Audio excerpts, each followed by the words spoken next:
I never thought I'd be the kind of guy who follows his own wife, but the night I saw her with him, something in me just snapped. We had been married for 8 years. 8. Not some short fling, not some impulsive decision, a full life built together. A house, routines, inside jokes, shared plans. Or at least, that's what I thought we had. Looking back now, the signs were there. Subtle at first. She started staying out later, saying she was meeting friends, or working late. But something about the way she said it felt rehearsed. Too smooth. Too quick. Like she had practiced it in her head before saying it out loud. Then came the phone. She used to leave it anywhere, kitchen counter, couch, even the bathroom. Suddenly it was always with her. Screen facing down. Notifications muted. If I walked into the room, she'd casually flip it over or lock it without even looking at me. I asked her once, trying to keep it light. "Since when are you so secretive with your phone?" She laughed. Too loudly. "Oh my God, don't start. It's just work stuff. You wouldn't care." That laugh, it didn't sit right with me. It wasn't her normal laugh. It was defensive. But I told myself I was overthinking. I didn't want to be that paranoid husband. Then came the change in how she treated me. Cold. Distant. Irritated by the smallest things. I'd ask a simple question and she'd snap. Or worse, she'd act like I was invisible. Like I wasn't even there. One night, I tried to talk to her seriously. "Are you happy?" I asked. She didn't even look up from her phone. "Why are you asking weird questions again?" Weird questions. That's what my concerns were to her. Weird. That was the moment something shifted in me. Not fully broken yet, but cracked. And then, the night everything changed. She told me she was going out with some girlfriends. Said it casually, like always. Grabbed her bag, checked her reflection, and walked out without even saying goodbye properly. I don't know why I did it. I really don't. Maybe it was instinct. Maybe it was everything building up over weeks. But something told me to follow her. So I waited a few minutes, grabbed my keys, and drove. At first, I kept my distance. I felt ridiculous. Like some insecure idiot playing detective in his own marriage. But then she didn't go where she said she would. She didn't head toward the usual places she met her friends. Instead, she drove across town, to a quiet area I barely recognized. And then she parked. I parked further down the street, heart pounding so loud I could hear it in my ears. That's when I saw him. A younger guy. Maybe mid-20s. Leaning against his car like he had all the time in the world. Like he'd done this before. Like he was waiting for her. And then she got out of the car. The way she smiled when she saw him. I hadn't seen that smile in a long time. Not directed at me. She walked straight up to him. And without hesitation, she kissed him. Not a quick, awkward kiss. A real one. Comfortable. Familiar. Like this wasn't the first time. I froze. I wish I could say I reacted. That I ran up to them, that I confronted them on the spot. But I didn't. I just sat there, gripping the steering wheel so hard my hands hurt, watching my entire reality fall apart in front of me. Every excuse. Every late night. Every lie. It all clicked into place at once. And the worst part? She looked happy. Happier than I'd seen her in months. That's what broke me the most. I stayed there longer than I should have. Watching them laugh, talk, touch each other like they were in their own little world. And then something changed inside me. The shock turned into something colder. I wasn't going to confront her. Not yet. No. I wanted to know everything. How long this had been going on. How deep it went. How many lies she told me while looking me straight in the eyes. So when they got back into their cars, I made a decision I never thought I'd make. I followed them. Not as a husband anymore.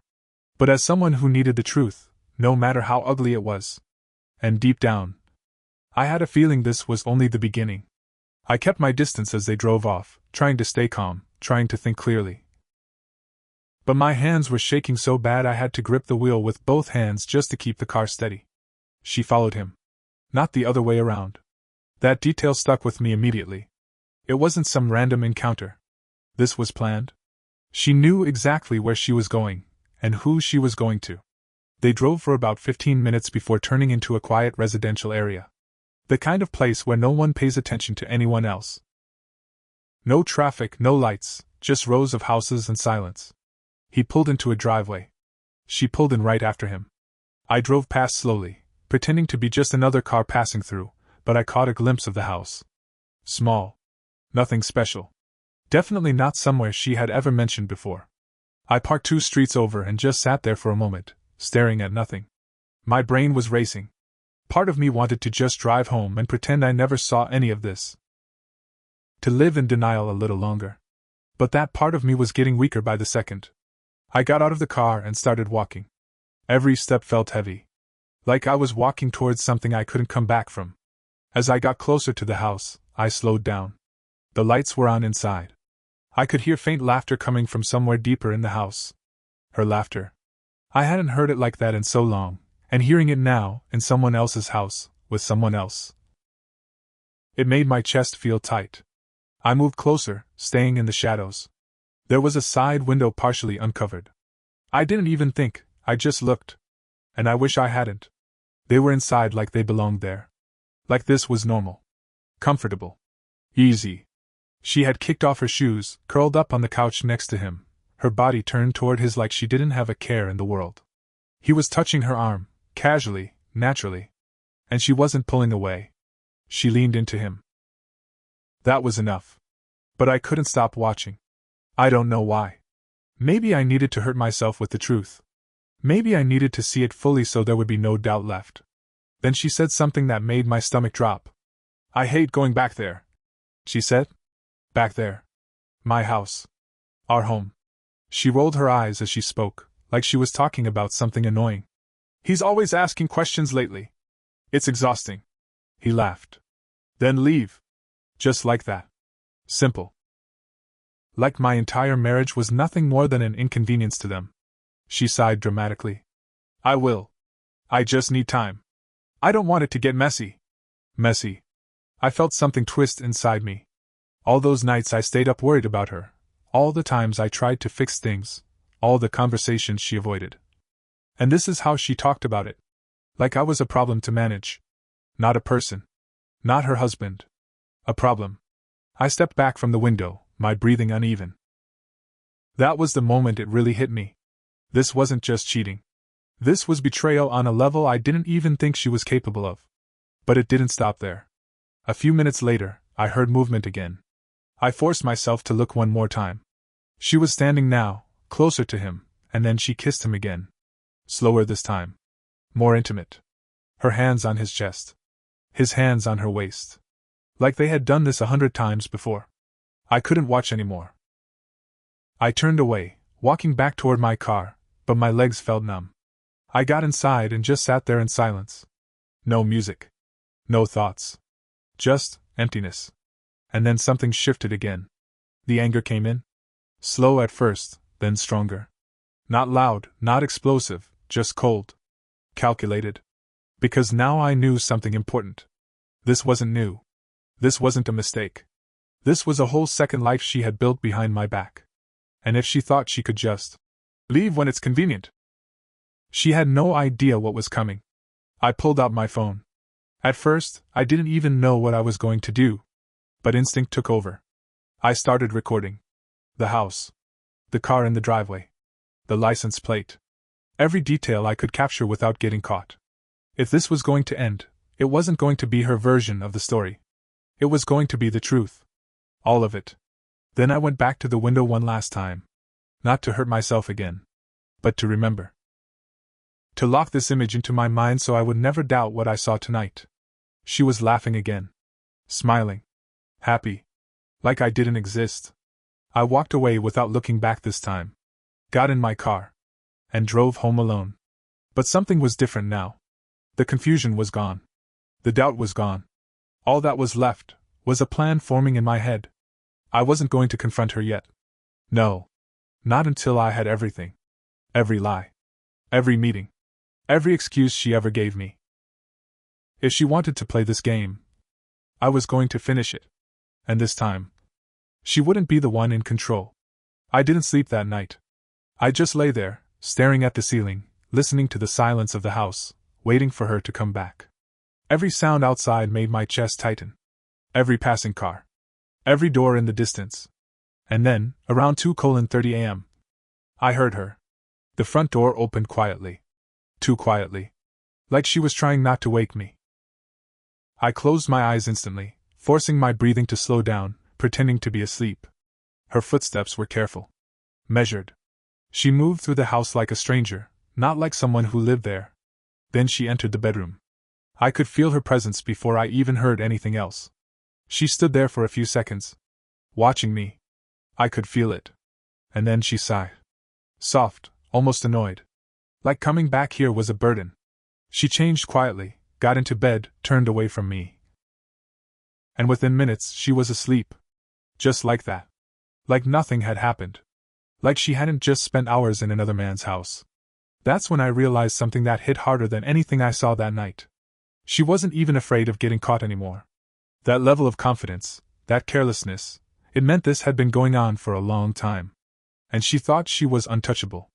That thought stayed with me until morning. When she woke up, she acted completely normal. "Morning," she said casually, scrolling through her phone like always. No guilt. No tension. Nothing. I looked at her for a second longer than usual, trying to understand how someone could lie this easily. "How was your night?" I asked. She didn't even hesitate. "Good. Just had dinner with the girls. Nothing special." Dinner with the girls. The same line. Delivered perfectly. Like she had said it 100 times before. I nodded. "Sounds nice." That was it. No confrontation. No reaction. And I could see it in her face. She relaxed. Just slightly. Like she expected questions, and was relieved they didn't come. That's when I knew I was doing the right thing by waiting. Because she had no idea. And that gave me control. The next few days I became someone I didn't recognize. I watched her. Not openly. Not obsessively. Just carefully. I started noticing patterns. The way she'd text someone and smile at her screen. The way she'd suddenly need to run errands at specific times. The way she'd get irritated if I asked even basic questions about her day. And every time, I kept quiet. But I also started documenting everything. Dates. Times. Excuses. I even checked our phone bill. There was one number that stood out immediately. Hundreds of messages. Late-night calls. I didn't need to guess who it belonged to.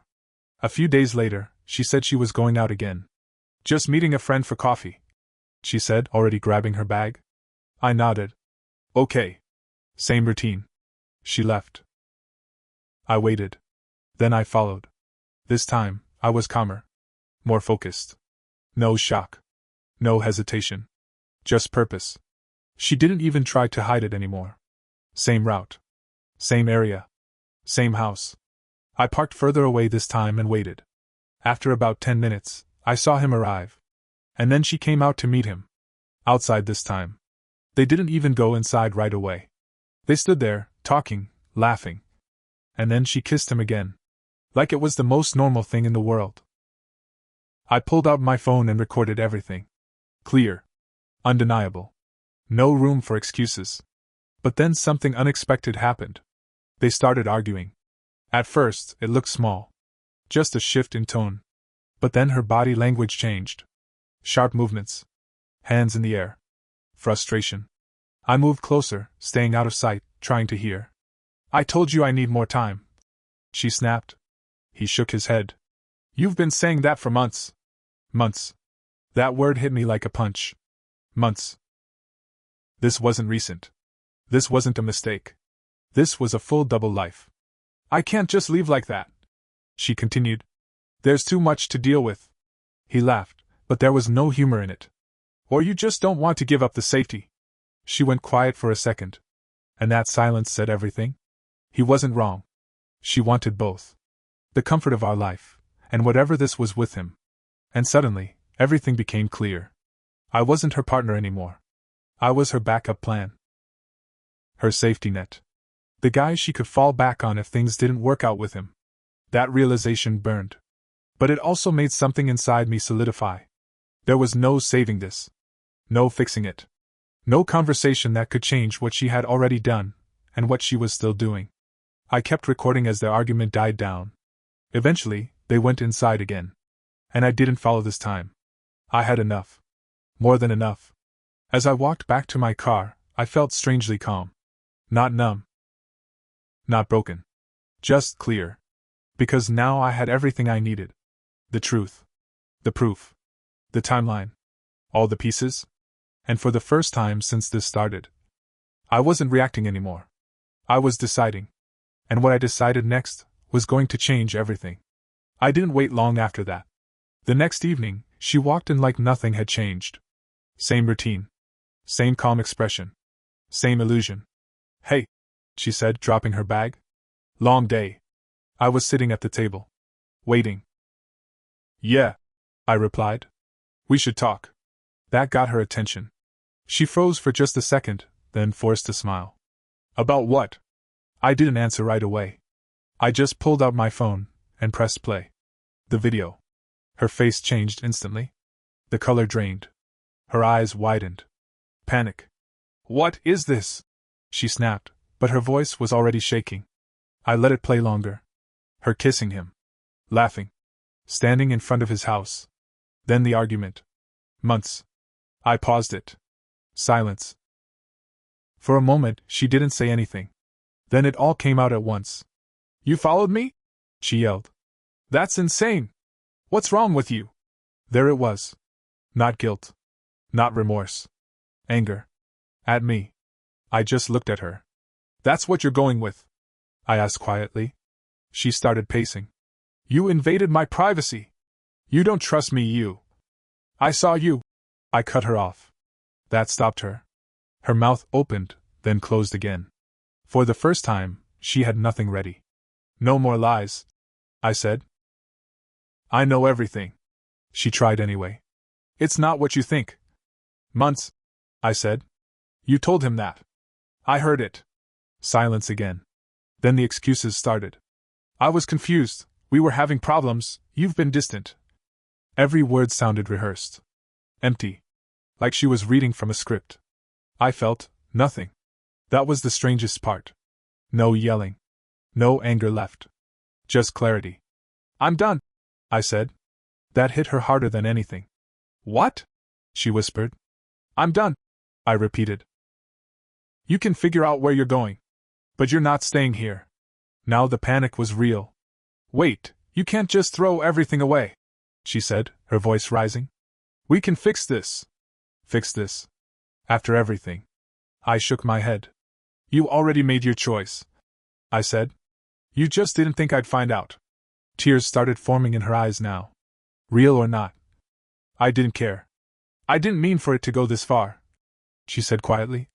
But it already had. I stood up, grabbed my keys. I'll give you a few days to pack your things, I said. After that, I'm filing for divorce. She didn't follow me this time. Didn't argue. She just stood there, realizing she had lost control of the situation. And for the first time, she looked scared. I walked out of the house and didn't look back. Not at her. Not at the life we had. Because the truth is, that life was already gone. I just hadn't accepted it yet. If anyone reading this is going through something similar, don't ignore the science. Don't explain away what your gut is screaming at you. And most importantly, don't stay with someone who sees you as an option. You deserve to be the only choice, not the backup plan.